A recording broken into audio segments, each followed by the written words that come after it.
চিকিৎসা শাস্ত্রে সব ক্ষেত্রে আমরা রোগের ট্রিটমেন্টের থেকেও যেটা সবসময় বেশি গুরুত্ব দিই সেটা হচ্ছে primary prevention. ECG completely normal থাকা, ভেতরে হার্টের ব্লক 70%, 80%, ইভেন 90% হয়েছে কিনা সেটার সাথে কোনোই সম্পর্ক নেই, সেটা নাও প্রকাশ পেতে পারে। ইকোতে পাম্পিং ঠিক থাকা, সেটাও যতক্ষণ না হার্ট অ্যাটাক হচ্ছে ততক্ষণ কোনো নির্দিষ্ট অংশে পাম্পিং নাও কমতে পারে। ফ্যাট জাতীয় জিনিসের মাধ্যমে, অ্যাথেরোস্ক্লেরোসিসের মাধ্যমে প্লাক জমা হয়।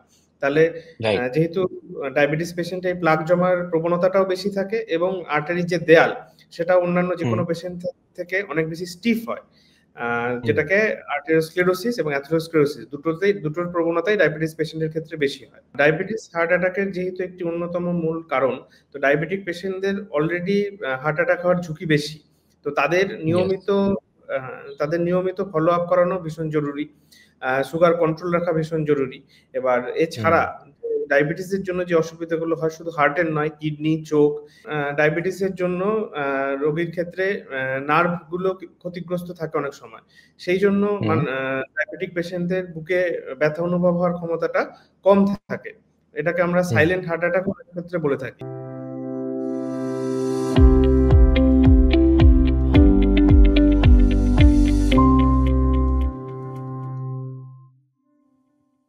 নমস্কার, welcome to Bangla health with iCure. আজকের এই বিশেষ পর্বে আপনাদের সকলকে জানাই আন্তরিক শুভেচ্ছা। আজ আমরা হাজির হয়েছি আমাদের দ্বিতীয় এপিসোড হার্ট এবং হার্ট অসুখ নিয়ে, যেখানে আমরা আমাদের সাথে রয়েছেন কলকাতার আর.এন. টেগোর হাসপাতালের বিশিষ্ট হৃদরোগ বিশেষজ্ঞ ডক্টর রণব্রত সেন। প্রথম পর্বে আমরা হার্ট অ্যাটাক এবং হার্টের অসুখ নিয়ে অনেক গুরুত্বপূর্ণ আলোচনা করেছি, আর আজকের এই পর্বে আরো অনেক গভীরে আমরা যাব, যেখানে আমরা heart attack, sudden cardiac arrest, lifestyle, diet, diagnosis, myths বা বিভিন্ন রকমের আমাদের যে রিউমার্স গুলো আমরা শুনে থাকি, এই সমস্ত গুরুত্বপূর্ণ বিষয় নিয়ে আজকে আমরা তার উত্তর খুঁজবো। তাই যারা নিজে বা নিজেদের পরিবারের কারো হৃদরোগ নিয়ে চিন্তিত, এই পর্বটি আপনাদের জন্য।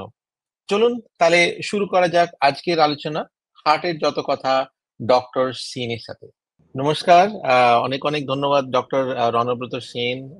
আমরা আজকের দ্বিতীয় এপিসোড নিয়ে আমরা আলোচনা করব। আমরা প্রথম এপিসোডে হার্ট অ্যাটাকের বিষয়ে আমরা আলোচনা করেছি, এবং যারা এই প্রথম এপিসোডটা তারা মিস করেছেন তারা আমাদের ডেসক্রিপশনের লিংকে গিয়ে প্রথম প্রশ্নগুলো দেখতে পারেন। আজকে আমরা আরেকটু ডিটেলে আমরা হার্ট অ্যাটাকের বা হার্টের যে অসুখ সেই ব্যাপারে আমরা আলোচনা করব। তো doctor Ranabrata Sen, thank you for your time. আমি জানি আপনার ব্যস্ততার মধ্যে সন্ধ্যাবেলা আপনি সময় দিতে পেরেছেন। তো নমস্কার, welcome to the show once again. ধন্যবাদ। আমরা তাহলে একটু ডিটেলে আজকে আমরা আলোচনা করি। প্রথমেই যেটা আমরা আলোচনা করতে চাই যে ধরুন ডায়াবেটিস এবং হার্ট অ্যাটাক, এবং আমার অনেকজন তারা পরিচিত, তারা ডায়াবেটিক পেশেন্ট, সে রুটিন চেক আপের জন্য জেনারেল ফিজিশিয়ানকে দেখায়, আর তার এমনি সেরকম কোনো সিমটমস নেই যে ডাক্তারবাবু তাকে বলতে পারেন যে সেই রকম পেশেন্টদের কি কোনো রকম ভাবে হার্ট অ্যাটাকের একটা সম্ভাবনা কি থেকে থাকে এরকম পেশেন্টদের?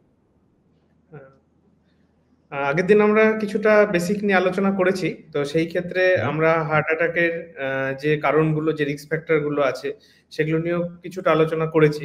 তো আমরা সেদিনও বলেছি যে কিছু রোগের মধ্যে ডায়াবেটিস একটা অন্যতম রিস্ক ফ্যাক্টর, যাদের মধ্যে হার্ট অ্যাটাকের প্রবণতা অনেক বেশি থাকে। এবং ডায়াবেটিক পেশেন্টের ক্ষেত্রে আরো যেটা ইম্পর্টেন্ট সেটা হচ্ছে তাদের প্রেজেন্টেশনটা অন্যান্য পেশেন্টের থেকে খানিকটা আলাদা হয়। তো ডায়াবেটিসের ক্ষেত্রে হার্ট অ্যাটাকের ঝুঁকি বেশি, কারণ ডায়াবেটিসের জন্য রক্তনালী অনেক তুলনামূলক শক্ত হয়ে যায়, যেটাকে আর্টেরিওস্ক্লেরোসিস বলা হয়। এবং সেখানে যে আগের দিন আলোচনা হয়েছে যে ফ্যাট জাতীয় জিনিসের মাধ্যমে, অ্যাথেরোস্ক্লেরোসিসের মাধ্যমে প্লাক জমা হয়। তাহলে যেহেতু ডায়াবেটিস পেশেন্টে প্লাক জমার প্রবণতাটাও বেশি থাকে এবং আর্টারির যে দেয়াল সেটা অন্যান্য যে কোনো পেশেন্ট থেকে অনেক বেশি স্টিফ হয়, যেটাকে আর্টেরিওস্ক্লেরোসিস এবং অ্যাথেরোস্ক্লেরোসিস দুটোর প্রবণতাই ডায়াবেটিস পেশেন্টের ক্ষেত্রে বেশি হয়। এছাড়া হুম ডায়াবেটিস একটা হাইপার ভিসকোসিটি স্টেট, মানে রক্ত ঘন হুম হওয়া, বা হাইপার কোয়াগুলেবল স্টেট, মানে যেখানে হুম রক্ত জমাট বাঁধার প্রবণতা অনেক বেশি। এছাড়া হুম কোলেস্টেরলের মধ্যে অনেক ভাগ আছে, ভালো কোলেস্টেরল, খারাপ কোলেস্টেরল। তো তার মধ্যে হুম এলডিএল কোলেস্টেরলের বেশি হওয়ার প্রবণতা ডায়াবেটিস পেশেন্টদের ক্ষেত্রে বেশি হয়, যেটাও আলটিমেটলি হুম অ্যাথেরোস্ক্লেরোসিস বাড়িয়ে দিতে পারে। এছাড়া হুম আরেকটি হুম হুম যেটা বললাম যে প্রেজেন্টেশন, যে কি হুম উপসর্গ নিয়ে পেশেন্ট প্রেজেন্ট করছে, সেই ক্ষেত্রে হুম যেটা মেইন আমরা হার্ট অ্যাটাকের ক্ষেত্রে দেখি বুকে ব্যথা। হুম এবার ডায়াবেটিস পেশেন্টের ক্ষেত্রে এই বুকে ব্যথা ছাড়াও পেশেন্ট হার্ট অ্যাটাক নিয়ে প্রেজেন্ট করতে পারে। কারণ ডায়াবেটিসের জন্য রোগীর ক্ষেত্রে নার্ভ গুলো ক্ষতিগ্রস্ত থাকে অনেক সময়। সেই জন্য হুম ডায়াবেটিক পেশেন্টদের বুকে ব্যথা অনুভব হওয়ার ক্ষমতাটা কম থাকে। এটাকে আমরা হুম সাইলেন্ট হার্ট অ্যাটাক ক্ষেত্রে বলে থাকি। সেই ক্ষেত্রে অন্যান্য উপসর্গ যেমন ঘাম হওয়া, শ্বাসকষ্ট হওয়া, অতিরিক্ত ক্লান্ত হওয়া, শরীর ভালো লাগছে না, ইভেন সেটাও হার্ট অ্যাটাক হিসেবে প্রেজেন্ট করতে পারে। তো এদের ক্ষেত্রে আমাদের একটু হুম বেশি কনসিয়াস থাকা উচিত, একটু ইভালুয়েট বেশি করা উচিত। ওকে, থ্যাংক ইউ। এরপরে আমরা আহ, যদি তারা মানে পেশেন্টস, সে তার কোনো সিমটমস থাকুক বা না থাকুক, আই থিঙ্ক আমরা যেটা মনে করি যে তাদের রেগুলার চেক আপ করানো উচিত একটা সার্টেন এজের পরে থেকে। আর ডেফিনেটলি। সেই চেক আপস গুলো কোন সময় থেকে করা উচিত, এবং চেক আপ যেরকম ধরুন ডায়াবেটিস, যেরকম fasting blood sugar, PPS, random sugar, তারপরে heart heart related total cholesterol, triglyceride, প্রপটি টেস্ট, এই ব্যাপারগুলো যদি একটু বলেন যে কোন কোন গুলো test as a precautionary measure সেগুলো করা উচিত, বা সেটা ডাক্তারবাবুর পরামর্শের পরে সেটা করা উচিত, সেই ব্যাপারে যদি আপনি কিছু বলেন। হ্যাঁ, তো চিকিৎসা শাস্ত্রে সব ক্ষেত্রে আমরা রোগের ট্রিটমেন্টের থেকেও যেটা সবসময় বেশি গুরুত্ব দিই, সেটা হচ্ছে হুম প্রাইমারি প্রিভেনশন, মানে রোগ হওয়ার হুম আগে সেইটাকে প্রিভেন্ট করা, আগাম হুম সতর্কতামূলক ব্যবস্থা নিয়ে তার ট্রিটমেন্ট করা। তো হুম ডায়াবেটিস হার্ট অ্যাটাকের যেহেতু একটি অন্যতম মূল কারণ, তো ডায়াবেটিক পেশেন্টদের অলরেডি হার্ট অ্যাটাক হওয়ার ঝুঁকি বেশি। তো ইয়েস তাদের নিয়মিত ফলো আপ করানো ভীষণ জরুরি। সুগার কন্ট্রোল রাখা ভীষণ জরুরি। এবার হুম এছাড়া ডায়াবেটিসের জন্য যে অসুবিধাগুলো হয় শুধু হার্টের নয়, কিডনি, চোখ, এগুলোতেও কমপ্লিকেশন হয়, নার্ভের কমপ্লিকেশন হয়। তো সেই জন্য যে হুম মার্কার গুলো আছে স্পেশালি হার্টের জন্য বা ইন জেনারেল বডি হেলথের জন্য, সুগার কন্ট্রোল করা, ৩ মাসে HbA1c দেখে নেওয়া, যে গড় হিসেবে গত ৩ মাস সুগার কন্ট্রোল আছে কিনা, কোলেস্টেরল দেখা, টোটাল কোলেস্টেরল থেকেও যে আপনি মেনশন করলেন বলে আলাদা করে বলছি আর কি। হুম এলডিএল কোলেস্টেরল হচ্ছে আমাদের হার্ট অ্যাটাকের জন্য মূল ইম্পর্টেন্ট। অনেক ক্ষেত্রে আমরা পেশেন্ট হুম দেখি টোটাল কোলেস্টেরল করে চলে এসেছে, যে ডাক্তারবাবু আমার কোলেস্টেরলটা বেশি আছে। এবার এই টোটাল হুম কোলেস্টেরলের মধ্যে খারাপ কোলেস্টেরলও আছে, ভালো কোলেস্টেরলও আছে। সেই জন্য টোটাল হুম সমষ্টিগত মান দেখে, টোটাল কোলেস্টেরলের মান দেখে বোঝা উপায় নেই যে তার মধ্যে কোন হুম প্রপোর্শনটা বেশি আছে, বেশি খারাপটা বেশি আছে, না অল্প খারাপটা বেশি আছে, না ভালোটা বেশি আছে। তো সেই জন্য হুম আমরা যে লিপিড প্রোফাইল বলি, তার মধ্যে বিভিন্ন হুম মাত্রার যে বিভিন্ন এলডিএল, ট্রাইগ্লিসারাইড, ভিএলডিএল, এইচডিএল, এই প্রতিটারই সমপরিমাণ গুরুত্ব আছে। তো সেইটা রেগুলারলি দেখা, যদি সেটাতে অসুবিধা থাকে গাইডলাইন মাফিক তার চিকিৎসা করা, এবং টাইম টু টাইম সেটা মাত্রার মধ্যে আসছে কিনা সেইটা দেখা। ইভেন ডায়াবেটিস পেশেন্টের ক্ষেত্রে সেই টার্গেট ভ্যালু এলডিএল কম থাকা এবং কত থাকা উচিত, তার টার্গেট ভ্যালুটাও অনেক, মানে কম, অনেক বেশি কম রাখতে হয়। সুতরাং ট্রিটমেন্টের সেটা একটা অন্যতম গোল। এছাড়া ইউরিনে প্রোটিন নির্গত হচ্ছে কিনা, ইউরিনে সুগার বেরোচ্ছে কিনা, বাকি কিডনির যে পরীক্ষাগুলো, ক্রিয়াটিনিন বেশি আছে কিনা, এগুলো নিয়মিত দেখা অত্যন্ত প্রয়োজনীয়। আবার উল্টো দিকেও স্ট্রিক্ট ডায়াবেটিক কন্ট্রোলের ক্ষেত্রে যদি হাইপোগ্লাইসেমিয়া করতে পারে, মানে রক্তে শর্করার পরিমাণ অত্যন্ত কমিয়ে দিতে পারে, এরকম কোনো ডায়াবেটিক মেডিকেশনে যদি পেশেন্ট থাকে, তাহলে সেটার মাত্রাও টাইম টু টাইম দেখে যে কন্ট্রোল একটা মাত্রার মধ্যে থাকছে কিনা সেটা দেখাও সমান গুরুত্বপূর্ণ। আরেকটা জিনিস মেনশন হ্যাঁ করা, আপনি জিজ্ঞেস করছিলেন যে মানে কবে করা হ্যাঁ হ্যাঁ উচিত, প্রতিনিয়ত করা রাইট উচিত কিনা। ইয়েস তো সেক্ষেত্রে একটা ইয়েস অবশ্য মেনশন করার বিষয় হচ্ছে যে ইন্ডিয়ান পপুলেশনের ক্ষেত্রে দেখা যাচ্ছে যে পাশ্চাত্য দেশের তুলনায় 1 দশক আগে হুম এই হার্টের রোগ হয়। তো সেই জন্য হুম আমরা সিগনিফিকেন্ট এজ গ্রুপ হিসেবে ট্র্যাডিশনালি 40, 45 বা 50 বছর বয়সীটাকেই ধরে এসেছি। কিন্তু হুম হুম ডায়াবেটিস যদি তার আগে থেকে থাকে, সে এমনিতেই ফলো আপে থাকবে। এবং ডায়াবেটিস রাইট ছাড়া বাকি যাদের অ্যাপারেন্টলি সেরকম কোনো রিস্ক ফ্যাক্টর নেই, তাদেরও হুম যেহেতু এক ডিকেড আগে হয়, মোটামুটি 40 বছর বয়স থেকেই রেগুলারলি একটা মানে প্রতি বছর বেসিক যে টেস্ট পত্রগুলো করা এবং ডাক্তারের হুম পরামর্শ মতো চলা এবং নিয়মিত হুম প্রপার লাইফস্টাইল মেনটেন করা অনেক গুরুত্বপূর্ণ বলেই মনে হয়। হুম আচ্ছা, ঠিক আছে, তাহলে এটা আমাদের নিশ্চয়ই মাথায় রাখতে হবে। এরপর আমরা চলে যাই যে ইসিজি, মানে ইসিজি একটা আমরা জানি যে অনেক মানুষই ইসিজি সম্বন্ধে জানেন যে হ্যাঁ ঠিক আছে, আমার যদি হার্টের ব্যাপারে আমাকে যদি ভালো রাখতে হয় তাহলে আমি ইসিজিটা করিয়ে নিই।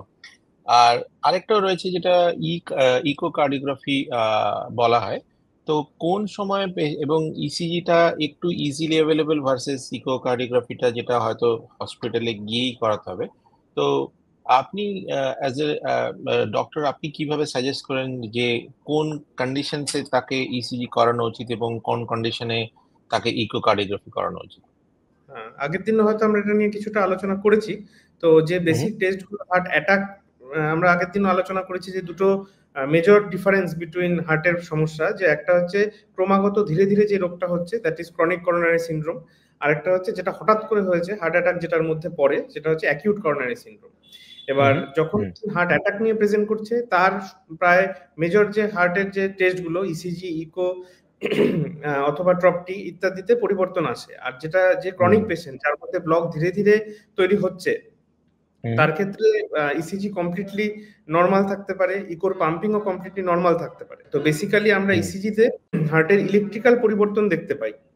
ইকোতে কারেক্ট। মেইনলি হুম হার্টের পাম্পিং ভালো করে দেখতে পাই, যে হার্টের মাসেল গুলো ঠিক মতো কাজ করছে কিনা, কোনো নির্দিষ্ট অংশের মাসেল কম কাজ করছে কিনা, তাহলে বুঝতে হবে যে হুম সেই জায়গার আর্টারি যে সাপ্লাই করছে সেখানে হয়তো ব্লক আছে, বা মাসেলের হুম জেনেটিক প্রবলেম আছে, সেই জন্য সেই মাসেল দুর্বল হয়েছে। হুম এছাড়া ভালভের কোনো সমস্যা স্পেশালি বয়সকালে পেশেন্টদের ক্ষেত্রে দেখা যায়, অথবা রিউম্যাটিক হার্ট ডিজিজের জন্য আগেই দেখা যেতে পারে।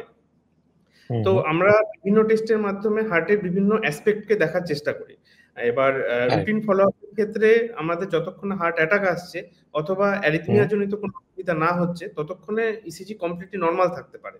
তো ইসিজি হুম কমপ্লিটলি নরমাল থাকা, ভেতরে হার্টের ব্লক 70%, 80%, ইভেন 90% হয়েছে কিনা সেটার সাথে কোনোই মানে সম্পর্ক নেই, সেটা নাও প্রকাশ পেতে পারে। ইকোতে ওকে। পাম্পিং ঠিক থাকা, সেটাও যতক্ষণ না হার্ট অ্যাটাক হচ্ছে ততক্ষণ কোনো হুম নির্দিষ্ট অংশে পাম্পিং নাও কমতে পারে।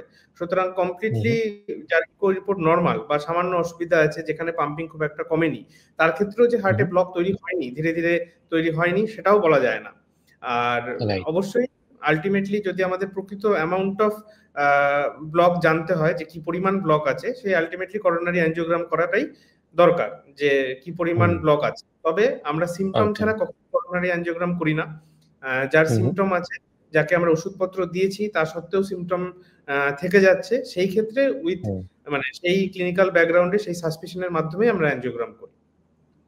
আচ্ছা, ওকে। তবে এটাও বলা আহ, উচিত, যেহেতু হুম অ্যানজিওগ্রাম বা ইকো অতটা সহজলভ্য নয়, কোনো ক্ষেত্রে হুম বুকের ব্যথা হচ্ছে, সেইটা গ্যাস হিসেবে উড়িয়ে দেওয়ার বদলে একটা ইসিজি করে হুম দেখে নেওয়াই ভালো, যে সেখানে এমার্জেন্সি কিছু সিচুয়েশন শুরু হয়েছে কিনা বা হার্ট অ্যাটাক হয়েছে কিনা।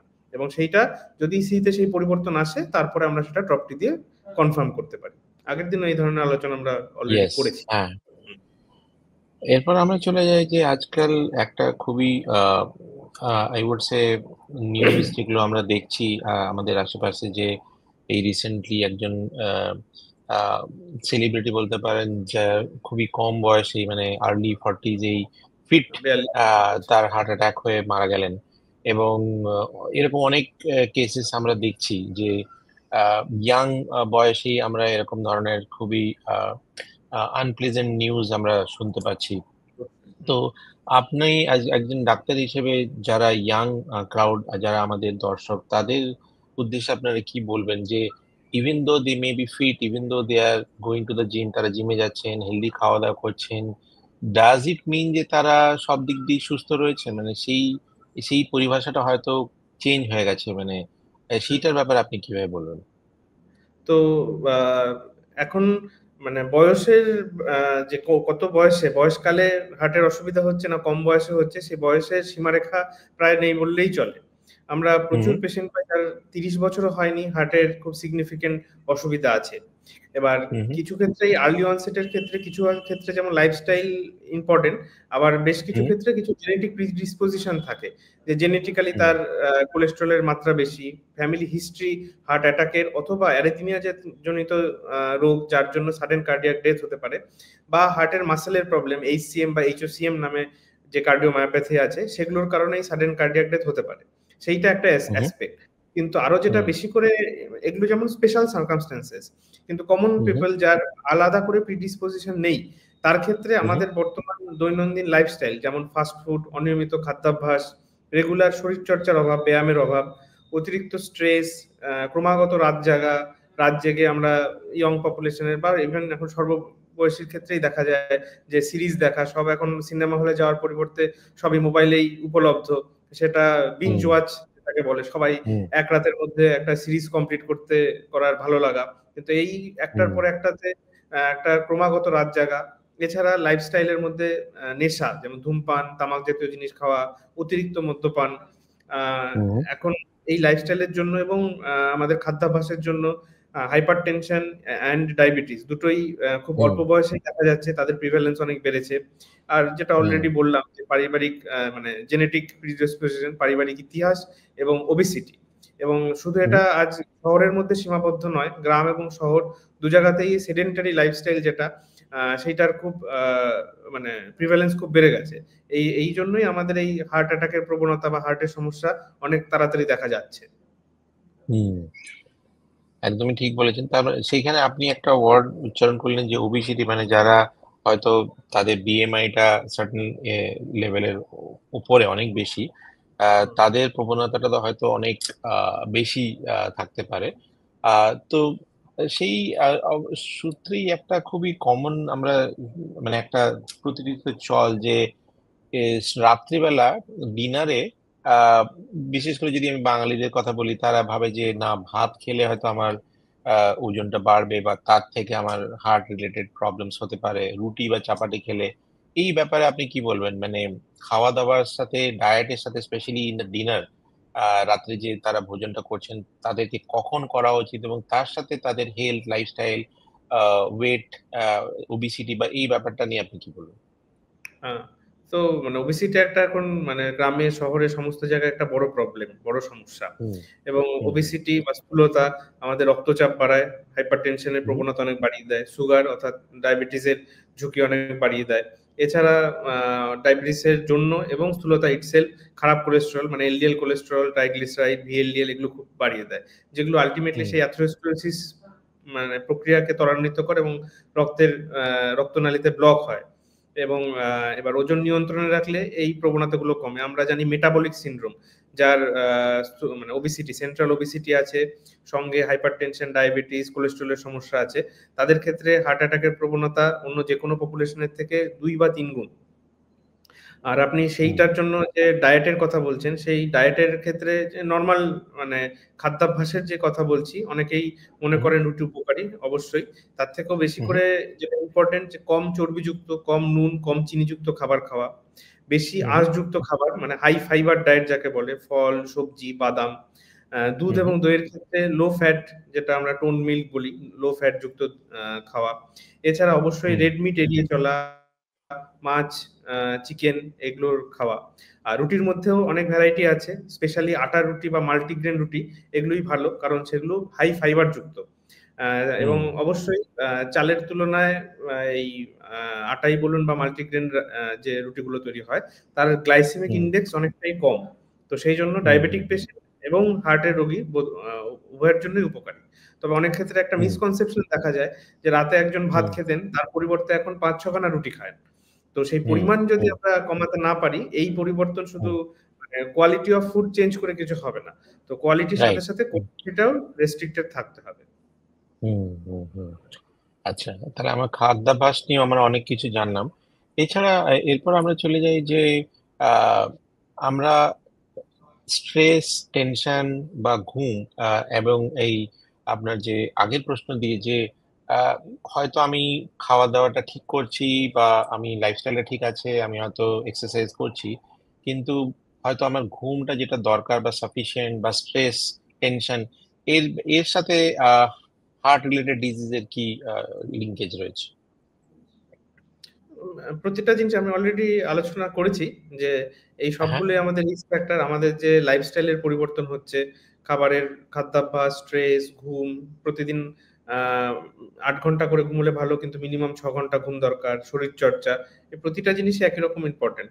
এই স্ট্রেসফুল হুম। লাইফ, বিভিন্ন সিচুয়েশন, সেগুলো সবই অ্যাথেরোস্ক্লেরোসিস বা কোলেস্টেরলের অ্যাবনর্মালিটি, এগুলোর প্রবণতা বাড়িয়ে দেয়। সুগারের প্রবণতা, হাইপার টেনশনের প্রবণতা সবই বাড়িয়ে দেয়। হুম। আচ্ছা। আহ এরপর আমাদের আরেকটা, যেটা যদিও খুবই কম পার্সেন্টেজে বাট স্টিল খুবই রিলেভেন্ট, হচ্ছে যে প্রেগনেন্সি অবস্থায় যদি হার্টের কোনো অসুখ ধরা পড়ে, তাহলে হবু সন্তানের ওপরে কি এর কোনো প্রভাব পড়তে পারে, বা এই কন্ডিশনেতে তাদের কি রকম ধরনের জীবনশৈলী বা লাইফস্টাইল মেনটেন করা উচিত? তো মানে হার্টের অসুখ বলতে এটা একটা বড় স্পেকট্রাম অফ ডিজিজ। তো কারো ক্ষেত্রে ভালভের হ্যাঁ। অসুবিধা থাকতে পারে, কারো ক্ষেত্রে হুম।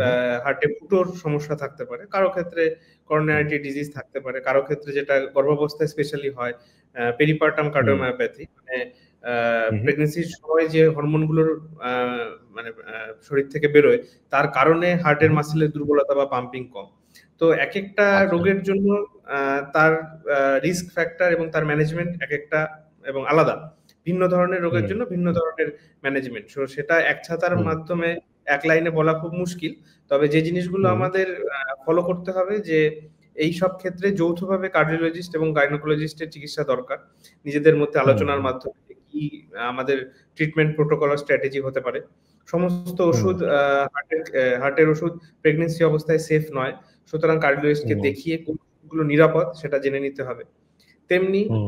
প্রেগন্যান্সি টার্মিনেট করা, যে কোনো প্রেগন্যান্সি চালানো যাবে কি যাবে না, যে নির্দিষ্ট সময়ে টার্মিনেট না করলে মায়ের শরীরে ঝুঁকি হতে পারে, বাচ্চার শরীরে ঝুঁকি হতে পারে। আর যদি সেটা হুম। কমপ্লিট করা হয়, সেই ক্ষেত্রে প্রেগন্যান্সি আউটকাম, মানে সেটা সিজারিয়ান সেকশন হবে না নরমাল ডেলিভারি অ্যালাউ করা যাবে, সেটা আগে থেকে জেনে যৌথভাবে ডিসিশন নিয়ে সেই পদ্ধতি আগে থেকে ঠিক রাখা। এছাড়া সময় হুম। অনুসারে, ইন্ডিকেশন অনুসারে ইসিজি, ইকো ইত্যাদি করা খুবই প্রয়োজন। হুম। তবে মানে ভয় পাওয়ার ওকে। কারণ নেই। প্রত্যেকটা রোগেরই যথাযথ গাইডলাইন অনুযায়ী ট্রিটমেন্ট আছে এবং সঠিক চিকিৎসায় মা এবং শিশু উভয়েরই সুস্থ থাকা সম্ভব। হুম। ওকে। এরপরে চলে যাই আমরা আরেকটু লাইফস্টাইলের দিকে, যে হার্ট অসুখ যাদের রুগীরা বা হয়তো ইন্ডিকেশন রয়েছে, আমরা অনেক সময় শুনে থাকি যে তাদেরকে হাঁটা উচিত, এবং আহ, এবং অনেক সময় কি হয় যে অনেকে বলেন যদি হাঁটার পরে শরীরে ঘাম না আসে তাহলে হাঁটার তার কোনো মানে নেই বা রিলেভেন্স নেই। তো কতটা হাঁটা উচিত, বা কি স্পিডে হাঁটা উচিত, বা সেই ব্যাপারে কি যদি আপনি বলেন, যে বিশেষ করে খাওয়ার পরে তাদের একটা আমরা শুনে থাকি যে হ্যাঁ, খাওয়ার পরে অল্প যদি তাদের হাঁটা হয় সেটা খুবই ভালো।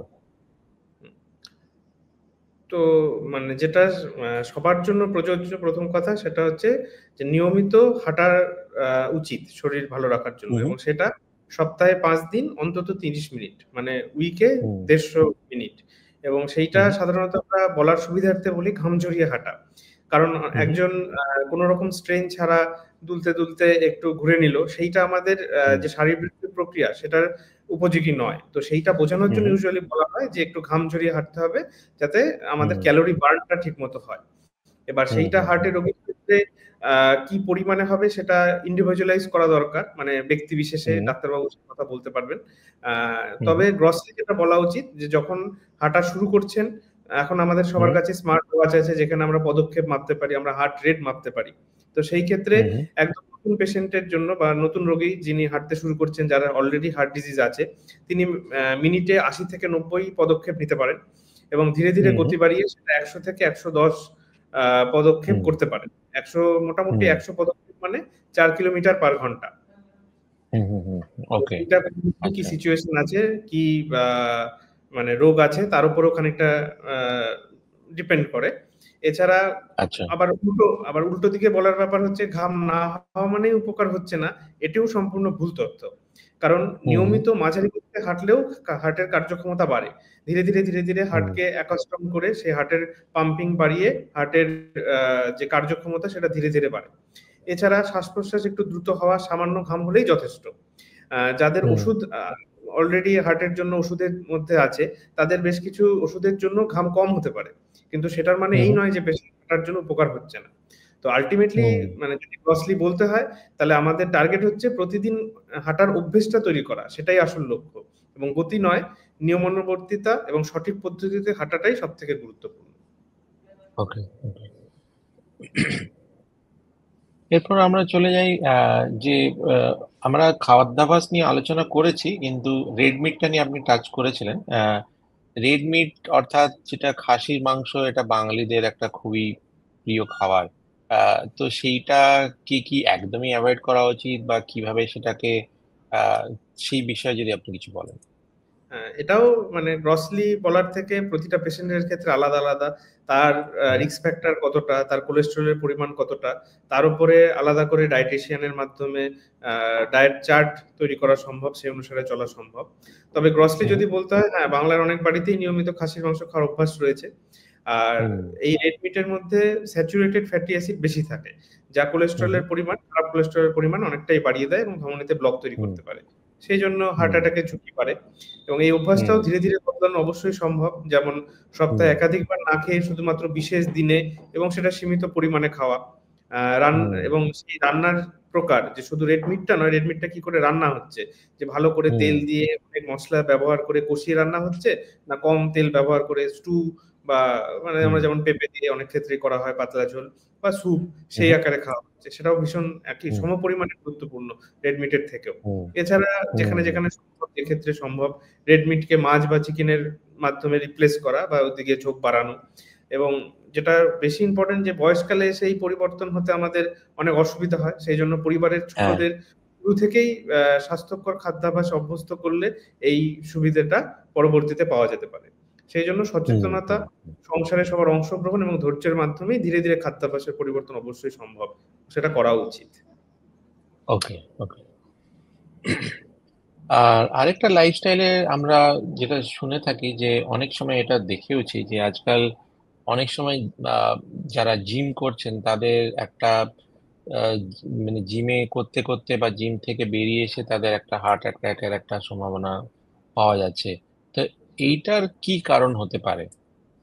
হ্যাঁ, এটা আপনি খানিকটা মানে এটা টাচ করা হয়েছে। তো জিমের ক্ষেত্রে এরকম আলাদা করে বলার ব্যাপার হচ্ছে, জিম হচ্ছে একটা পদ্ধতি যেখানে শরীরের উপরে বা হার্টের উপরে একটা স্ট্রেইন দেওয়া হয়। এবার এই যে আমরা এতক্ষণ আলোচনা করেছি যে হার্টের রোগ নির্বাচনের প্রক্রিয়া, তো সেইখানে টিএমটি বলে একটি টেস্ট হয়, ট্রেডমিল টেস্ট, আমরা সবাই জানি যে ট্রেডমিলের মধ্যে এই যে মানে যে প্রধান দুই শ্রেণীর হার্টের প্রবলেম নিয়ে আমরা আলোচনা করছিলাম, যে একটা ক্রনিক করোনারি সিনড্রোম যেটা ধীরে ধীরে হয়েছে, একটা অ্যাকিউট করোনারি সিনড্রোম। এইবার ক্রনিক করোনারি সিনড্রোম যে পেশেন্টের ক্ষেত্রে আমি অলরেডি বলেছি যে বেসলাইনে ইসিজি তে কোনো পরিবর্তন নাও থাকতে পারে, বেসলাইনে ইকোতে কোনো পরিবর্তন নাও থাকতে পারে, কিন্তু এদের ক্ষেত্রে তাহলে সিম্পটম কখন হয়? এদের ক্ষেত্রে সিম্পটম হয় যখন সে ভারী কাজ করছে বা দৌড়চ্ছে বা সিঁড়ি দিয়ে উঠছে অথবা সাইকেল চালাচ্ছে। এই প্রতিটা জিনিসই হচ্ছে যে স্ট্রেসের মাধ্যমে হার্টকে নিয়ে যাওয়া। এইবার হার্টের যখন আপনি স্ট্রেসের মাধ্যমে যাচ্ছেন, অতিরিক্ত রক্তের প্রয়োজন হচ্ছে। হার্ট আমরা যেমন দেখি, আমরা দৌড়লে হার্টের গতি বাড়ে, তেমনি ট্রেডমিলে দৌড়লে হার্টের গতি বাড়ে, সাইকেল চালালে হার্টের গতি বাড়ে।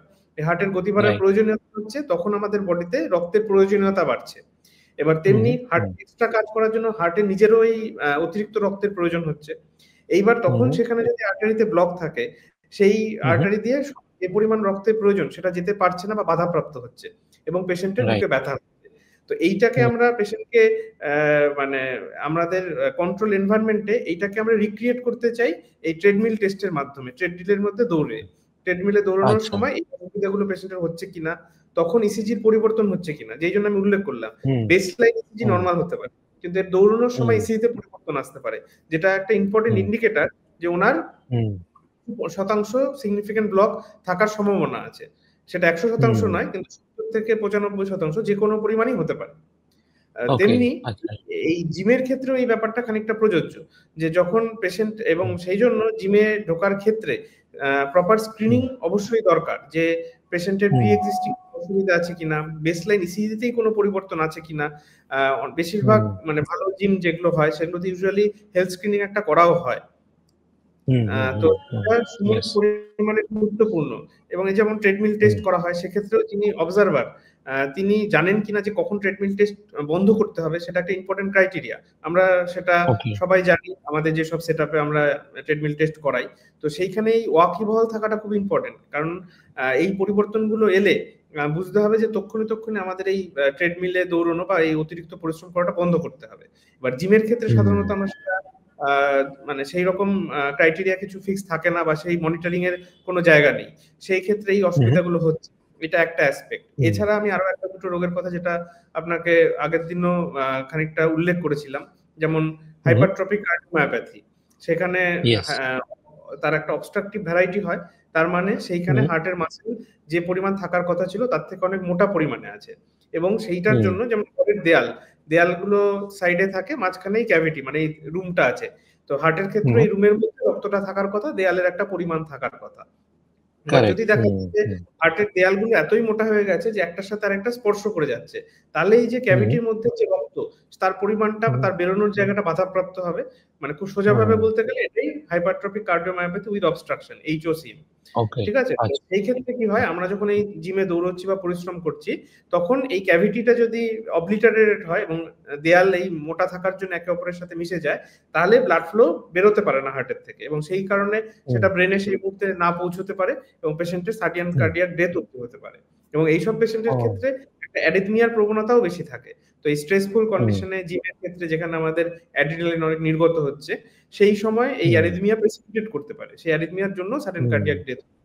এছাড়া পেশেন্টের রোগীর যদি হার্টে ফুটো থাকে, অন্যান্য ভালভুলার হার্ট ডিজিজ থাকে, স্পেশালি অ্যাওর্টিক স্টেনোসিস, মানে আমাদের যে 4টি ভালভ আছে তার মধ্যে সে লাস্ট ভালভ, যেটার মাধ্যমে হৃৎপিণ্ড থেকে অ্যাওর্টা মানে মহাধমনীতে রক্ত বেরোয়, সেইটা যদি খুব সরু থাকে, অ্যাওর্টিক স্টেনোসিস থাকে, তাহলেও একই সমস্যা হতে পারে যে অতিরিক্ত রক্ত যাওয়ার চেষ্টা করার কারণে সেইখান দিয়ে রক্ত যেতে পারলো না, এবং পেশেন্টের সাডেন কার্ডিয়াক ডেথের প্রবণতা থাকে। তাহলে এই হেলথ স্ক্রিনিংটা জিম করার আগে এবং সময় মানে 3 মাস বা 6 মাস বা 1 বছরের মধ্যে হেলথ স্ক্রিনিং খুবই ইম্পর্টেন্ট। আচ্ছা, এটা খুবই ইম্পর্টেন্ট ইনফরমেশন।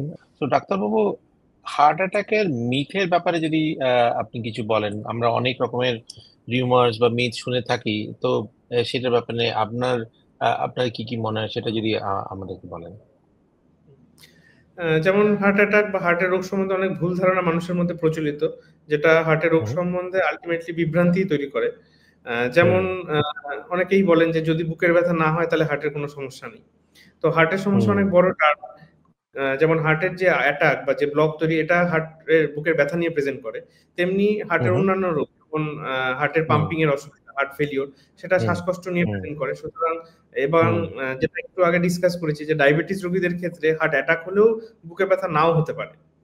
তো সেই ক্ষেত্রে হার্টের ব্যথা নেই মানে হার্টের কোনো রোগ নেই, এটা ধারণা করার কোনো মানেই হয় না। আরেকটা যেটা অলরেডি ডিসকাস করেছি, যে হার্ট অ্যাটাক বা হার্টের রোগ শুধুমাত্র বয়স্কদের হয়।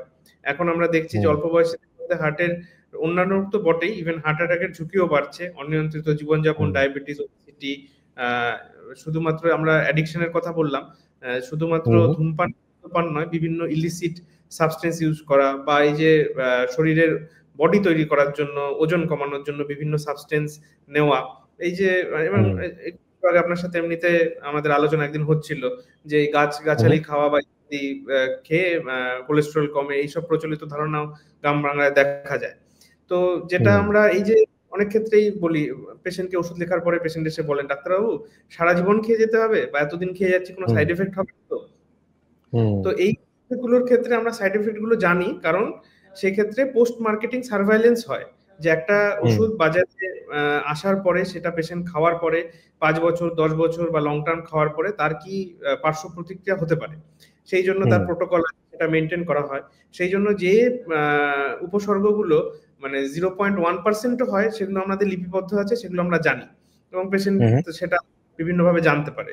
কিন্তু আমরা অবশ্যই সেই উপসর্গর কিছু পরিমাণ থাকা সত্ত্বেও সেই ওষুধটাই মার্কেটে থাকে বা আমরা লিখি, যার বেনিফিট ক্ষতির থেকে অনেক বেশি। এবার যেগুলো এই প্রচলিত জিনিস, কোনো শিকড় বা কোনো পাতার রস অথবা কোনো বিশেষ সাধুর ব্র্যান্ডের কিছু জিনিস বা কোনো আয়ুর্বেদিক জিনিস, এই জিনিসগুলো আমরা দেখি অনেক ক্ষেত্রে সাময়িকভাবে কোনো উপকার করে, কিন্তু হুম এগুলো দীর্ঘমেয়াদী খেলে তার কি রেজাল্ট হতে পারে সেটা সম্বন্ধে কোনো ট্রায়াল, কোনো এভিডেন্স কিছুই নেই। তো সেই জন্য যেটা যেটা আমাদের এই অজ্ঞতাটা শক্তি হতে পারে না, যে যেটা জানা নেই তার মানেই সেটা ভালো, সেটা ভাবার কোনো কারণ নেই। আমরা অনেক ক্ষেত্রেই পেয়েছি রাইট পেশেন্ট লিভার ফেলিওর বা সিরোসিস নিয়ে প্রেজেন্ট করেছে, যার অন্য কোনো রিস্ক ফ্যাক্টর নেই। হয়তো হয় কোনো আয়ুর্বেদিক ওষুধ ক্রমাগত খেয়েছে, অথবা কোনো গাছের ছাল বা শিকড় ক্রমাগত খেয়েছে, এছাড়া আমরা কোনো রিস্ক ফ্যাক্টরই খুঁজে পাইনি। তো সেই জন্য হুম যেগুলো মার্কেটিং সার্ভেলেন্স নেই, সেগুলো সাময়িক উপকার দিচ্ছে মানে সেটা লং টার্ম খেলে যে উপকারী বা অপকারী হবে না সেটা ভাবার কোনো কারণ নেই। তেমনি যে ওষুধগুলোর সাইড এফেক্ট আমরা জানি, যে ওষুধগুলো আমরা লিখে থাকি, সেটা জানার পরেও ওষুধ লেখা হয় এই জন্যই যে তার বেনিফিট তার ক্ষতির থেকে অনেক বেশি। তাহলে এই ভ্রান্ত ধারণাটা বদলানো অনেক বেশি ইম্পর্টেন্ট। এছাড়া আরেকটা হুম খুব হুম বড় সমস্যা হচ্ছে যে হার্ট অ্যাটাকের পরে আমরা জানি অ্যানজিওপ্লাস্টি করা বা স্টেন্ট করা হয়। অনেকে অনেক সময় ভাবে রাইট যে একবার স্টেন্ট বসালে আমার আর কোনো সমস্যা নেই, মানে কাইন্ড অফ হুম অমর হুম হয়ে গেলাম। এটা হুম ভাবার হুম কোনো হুম কারণ নেই। কারণ ভগবান হুম আমাদের যে আর্টারি বা রক্তনালী দিয়েছে সেইটা আমাদের হুম বিভিন্ন কারণে, বিভিন্ন রিস্ক ফ্যাক্টরের জন্য, খাদ্যাভ্যাসের জন্য, জীবন চর্চার জন্য বা জেনেটিক কারণের জন্য আমাদের ব্লক তৈরি হয়েছে। তো সেটা সারাইয়ের কারণ নাম হচ্ছে স্টেন্ট করা। তো সেই হুম স্টেন্টের মধ্যেও আবার সেই প্লাক বা অ্যাথেরোস্ক্লেরোসিস বা কোলেস্টেরল জমা হওয়ার প্রবণতা আমাদের সেই লাইফস্টাইল বা সেই একই কারণগুলোর জন্য সমপরিমাণে, ইভেন তার থেকে বেশি হওয়ার প্রবণতা থাকে। হুম তো সেই হুম জন্য যে মানে রিস্ক গুলো আমরা অ্যাভয়েড করতে বলছি, যে রোগগুলো আমাকে নিয়ন্ত্রণ করতে বলছি, সেই জিনিসগুলো হুম একইভাবে প্রযোজ্য অথবা বেশিভাবে প্রযোজ্য স্টেন্ট বসানোর পরে। এটা ভাবার কোনো কারণ নেই হুম যে একবার স্টেন্ট বসানোর পরে আমার আর ওষুধপত্রের দরকার হবে না, আমার জীবনযাত্রার কোনো পরিবর্তনের দরকার হবে না। রাইট আরেকটা হচ্ছে যেটা কমন, এই যে একটু আগে আমরা আলোচনা করলাম যে হার্টের হুম রোগীর ক্ষেত্রে শরীরচর্চা বা হাঁটাহাঁটি করলে হার্টের ক্ষতি হতে পারে। তো সেই হুম ক্ষেত্রেও বলা, এবং মানে কোনোটাই বেশি ভালো নয়, কম ভালো নয়, সেটা জেনে চিকিৎসকের পরামর্শ অনুযায়ী মাঝারি পর্যায়ের শরীরচর্চা অবশ্যই হার্টের জন্য ভালো। হুম আর আচ্ছা একটু আগে আমি যেটা বললাম যে হার্টের ওষুধ দীর্ঘমেয়াদী খেলে অনেকেই বলেন যে কিডনির ক্ষতি হতে পারে। সেক্ষেত্রেও হুম সঠিক মাত্রায় নিয়ম মাফিক মনিটর করে যদি ওষুধ খায়, তাহলে সাধারণত কোনো হুম ক্ষতি হয় না, বরং জীবন বাঁচে। তো হুম আল্টিমেটলি এইসব ধরনের ভুল ধারণা দূর করা, সচেতনতা গড়ে তোলাই হার্ট রোগের প্রতিরোধের অন্যতম চাবিকাঠি। এবং আমরা সেটা ভালো কনসাস মাইন্ডের মাধ্যমে, আলোচনার মাধ্যমেই সেই জায়গায় পৌঁছতে পারবো। আরেকটা জিনিস আমরা টাচ করি যে আমাদের মদ্যপান বা ধূম্রপান এটাও আমাদের জানি এটা আমাদের হেলথে অনেক ক্ষতি করে। কিন্তু তার সাথে স্পেশালি যারা হার্টের রোগ বা রুগীরা তাদের সাথে কতটা এটার প্রভাব পড়তে পারে? হ্যাঁ, এই আমাদের যে আগে একটু আলোচনা করেছিলাম যে লাইফস্টাইলের পরিবর্তন, লাইফস্টাইল চেঞ্জেস, এই হুম সেডেন্টারি লাইফস্টাইলের প্রবণতা, এই সবকিছুর মধ্যে হুম এটাও একটা অ্যাসপেক্ট যে হ্যাঁ ধূমপানের প্রবণতা এবং মদ্যপানের প্রবণতা বহুলভাবে বেড়ে গেছে, এবং সেইটা হুম কম বয়সের মধ্যে ভয়ঙ্কর পরিমাণে বেড়ে গেছে। যেটা হয়তো এই যে হুম মানে ১ দশক আগে ইন্ডিয়ানদের রোগ হয়, এখন সেটা আরো এগিয়ে আসছে। তার অন্যতম কারণ হয়তো এই অতিরিক্ত মদ্যপান এবং ধূমপান, যেটা খুব আর্লি স্টেজে, আর্লি বয়সে ইনিশিয়েট হচ্ছে। এবং হুম ধূমপান রক্তনালীকে মানে সংকুচিত করে, ভেসোকনস্ট্রিক্টর, তো রক্তনালীকে হুম সংকুচিত করে এবং তার ফলে রক্ত জমাট বাঁধার ঝুঁকি আরো বেড়ে যায়। এবং আমরা জানি হুম স্মোকিং এর হাইপারটেনশন, খারাপ কোলেস্টেরল বাড়া, এই অসুবিধাগুলো থাকে যেটা ধমনীতে ব্লক তৈরি করতে পারে। এই জন্যই হুম ধূমপানকারীদের মধ্যে হার্ট অ্যাটাকের ঝুঁকি যারা ধূমপান করেন না তার থেকে প্রায় দ্বিগুণ। তেমনি হুম অতিরিক্ত ওকে মদ্যপান হার্টের রিদমের গন্ডগোল, মানে অ্যারিথমিয়া তৈরি করতে পারে, ইলেকট্রিক্যাল হুম প্রবলেম ঘটাতে পারে। মদ্যপান অতিরিক্ত রক্তচাপ বাড়ায়, কার্ডিওমায়োপ্যাথির ঝুঁকি তৈরি করতে পারে। আমরা জানি অ্যালকোহলিক কার্ডিওমায়োপ্যাথি বলে একটা সেপারেট এন্টিটি হয়। হুম কিছু মানুষ নিয়মিত কম মাত্রায় মদ্যপান করলেও হার্টের উপরে কিছু ক্ষতি থাকার সম্ভাবনা থাকে। আর হুম সেই জন্য সেক্ষেত্রে বলার হচ্ছে, ধূমপানের ক্ষেত্রে অনেক পেশেন্টকে বলে না ডাক্তারবাবু আগের থেকে কমিয়ে দিয়েছি, এই কমানোর কোনো হুম মাত্রা হয় না। সেক্ষেত্রে যেটা হুম জানার, ধূমপান হুম সম্পূর্ণভাবে পরিহার করতে হবে, তবেই তার বেনিফিট হুম পাওয়া সম্ভব। হুম আর হুম হুম মদ্যপানের ক্ষেত্রেও অকেশনাল, কখনো মানে যেটা অ্যাকচুয়ালি অকেশনাল, অনেকের সপ্তাহে ৩ দিনটা অকেশনাল মনে হতে পারে, বাট অকেশনাল মদ্যপান ছাড়া একেবারে না করাই হ্যাঁ ভালো। স্পেশালি হার্টের রোগীর জন্য পুরোপুরি বর্জন করাই ভালো। কিন্তু স্মোকিং এর ক্ষেত্রে হুম একটা সিগারেট বা একটা বিড়ি বা একটা তামাক জাতীয় পদার্থ সমপরিমাণ রিস্কি। হুম হুম। তো আমরা এবার শেষ প্রশ্নে চলে যাই যেটা হচ্ছে যে আপনি কি মনে করেন যে কোভিড এর পরে হার্ট অ্যাটাকের প্রবণতাটা কি কোনোভাবে বেড়েছে, মানে তা কোভিড এর সাথে কি হার্ট অ্যাটাকের কোনো লিংক রয়েছে, যোগাযোগ রয়েছে? হ্যাঁ, হ্যাঁ। কোভিড এর পরে আমরা সত্যিই দেখেছি যে হার্টের রোগ বা হার্ট অ্যাটাকের ঝুঁকি দুটোই বেড়েছে। গবেষণার ক্ষেত্রে দেখা গেছে যে এই কোভিড এর ভাইরাসের জন্য হার্টের পেশি এবং রক্তনালীতে ইনফ্লামেশন তৈরি হয়েছে। আমরা এই যে হুম, হুম, অ্যাথেরোস্ক্লেরোসিস এর কথা বলছি, সেটা একটা ইনফ্লামেটরি প্রসেসই, এবং সেইখানে হুম, ইনফ্লামেশন বা প্রদাহের জন্য সেইখানে খারাপ কোলেস্টেরল জমার প্রবণতা বেড়ে যাওয়া, ব্লক বেশি তৈরি হওয়া, সেটা থাকে। এবং যে কোনো ভাইরাল ইনফেকশনের মতোই কোভিড এর জন্য আরো বেশি মাত্রায় হাইপার কোয়াগুলেবল স্টেট, মানে রক্ত জমাট বাঁধার প্রবণতা অনেকটা বেড়েছে, যেই জন্য শুধু হার্ট অ্যাটাক নয়, স্ট্রোকের প্রবণতাও একই রকম ভাবে বেড়েছে। এবং কোভিড পরবর্তী সময়ে অনেকের ব্লাড প্রেশার, সুগার নিয়ন্ত্রণের বাইরে চলে গেছে। এছাড়া যেটা খুব বেশি মাত্রায় ঘটেছে, যেটা থেকে আমরা এখনো অনেক প্রফেশনের ক্ষেত্রে বেরোতে পারা যায়নি, সেটা হচ্ছে ওয়ার্ক ফ্রম হোম। তো হুম, দীর্ঘদিন একদম। শারীরিক নিষ্ক্রিয়তা, স্ট্রেস, ওয়ার্কিং আওয়ার্স চলে গেছে।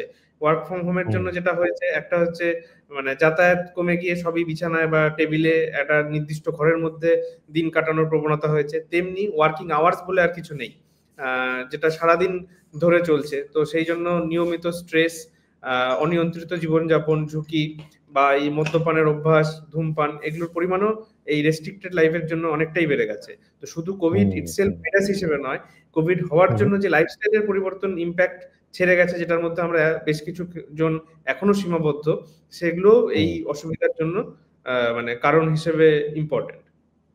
তো ওকে। সেই জন্য কোভিড এর পর থেকে যাদের হাঁপানি বা বুক ধড়ফড় বা ক্লান্তি হচ্ছে, তাদের অবশ্যই দ্রুত হার্ট চেক আপ করা উচিত। স্বাস্থ্যকর জীবনযাপন এবং নিয়মিত শরীরচর্চায় ফিরে আসা খুবই গুরুত্বপূর্ণ। এই ছাড়া হুম, যে ডাক্তারবাবুকে দেখাচ্ছেন, তাদের যদি কিছু স্পেসিফিক টেস্টের কথা মনে হয়, যেটা কোভিড এর পরে ওনার ক্ষেত্রে তৈরি হয়েছে, তো সেটা সেই ফলো আপ মেনটেন করা খুব গুরুত্বপূর্ণ। ওকে। আচ্ছা। তো আমরা আজকের মতো এইখানেই শেষ করলাম এবং অনেক অনেক ধন্যবাদ ডাক্তারবাবু, আপনার সময় দেওয়ার জন্য। এবং আমিও অনেক কিছু জানতে পারলাম, শিখতে পারলাম, এবং আশা করছি আমাদের যারা দর্শকরা তারাও অনেক কিছু জানতে পারবে, শিখতে পারবে। শুধু জানা শেখা নয়, সেটাকে আমরা যাতে পালন করতে পারি, ফলো করতে পারি, সেটাও আমাদেরকে দেখতে হবে, যাতে আমরা ভালোভাবে সুস্থভাবে আমরা যে আমাদের লাইফটাকে কাটাতে পারি। থ্যাংক ইউ সো মাচ ডাক্তারবাবু ফর ইউর টাইম। আমরা ডক্টর রণব্রত সেনের কাছ থেকে জানলাম হার্ট অ্যাটাক, হৃদরোগ সম্বন্ধে, লাইফস্টাইল, ডায়েট, বিভিন্ন রকম মিথ সম্বন্ধে, এবং আমরা আরো নিজেদেরকে কিভাবে সচেতন থাকতে পারি, সতর্ক থাকতে পারি আমাদের সুরক্ষার ব্যাপারে, সেটাও আমরা আজকে জানলাম। আ যারা এই পর্ব শুনলেন তাদের বলবো, নিজেদের শরীরকে ভালোবাসুন, রুটিন চেকআপ করান, সঠিক খাদ্যাভ্যাস এবং আরো জীবনযাপন কিভাবে ভালো রাখা যায় সেটার ব্যাপারে আ বিশিষ্টভাবে আপনারা আ নজর রাখুন, এবং যেকোনো উপসর্গ হলে আ তার অবহেলা অবশ্যই করবেন না। আ আমাদের পরবর্তী পর্ব নিয়ে আমরা আবার হাজির হব। নতুন একটি স্বাস্থ্য বিষয় নিয়ে, নতুন একজন বিশেষজ্ঞের সঙ্গে। আ যদি আপনাদের কোনো স্পেসিফিক রিকোয়েস্ট থেকে থাকে, সেটা আমাদের ডেসক্রিপশনে অবশ্যই জানাবেন। আমাদের এই podcast Bangla health with iCure কে ফলো করতে ভুলবেন না, এবং অবশ্যই আপনারা আমাদের চ্যানেলটিকে লাইক, শেয়ার এবং সাবস্ক্রাইব করুন। ভালো থাকুন, সুস্থ থাকুন। নমস্কার।